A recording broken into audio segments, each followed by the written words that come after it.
So delegating administration is something that we're probably all pretty familiar with.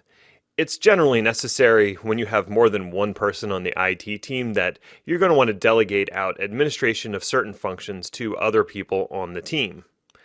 And those are some of the reasons you might delegate. You may also have people in the security department or the compliance department that need to manage certain aspects of Azure information protection, so that could be another reason that you'd want to do that delegation. So let's review the roles that exist for delegation. The first set of roles we're going to look at are the ones that are baked into Azure itself. The first one of those is the global administrator, and that's sort of God mode. Anybody who's a global administrator can pretty much do anything they need to with all the services within Azure. So obviously, you really want to tightly control the membership of this particular role. There's another role called the Information Protection Administrator, and this role is narrowly focused on Azure information protection. So an administrator in this role can do all the different functions within Azure information protection from the portal.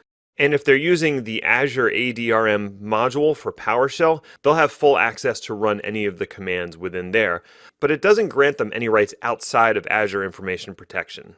Then there's the security administrator, and so this might be for someone in your security team. The security administrator role has full access to everything within Azure information protection. So it basically has the same rights that the information protection administrator has, but the security administrator also has rights to other things within Azure. So assigning this role might be part of a broader delegation of authority for managing Azure services.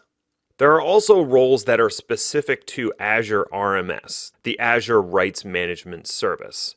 The first one, and I know this is a little confusing, is that there's a global administrator within Azure Rights Management. And so that global administrator can do everything within Azure RMS.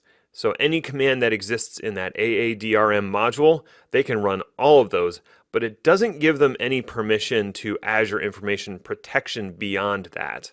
There's also the concept of a connector administrator, and the connector administrator is responsible for connecting up services that exist in your on-premises environment that you want to protect using Azure RMS. So there's a whole connection process that goes into creating that connection between those on-premises services and Azure RMS. So those are the roles that you can delegate to other people to manage Azure Information Protection and Azure RMS.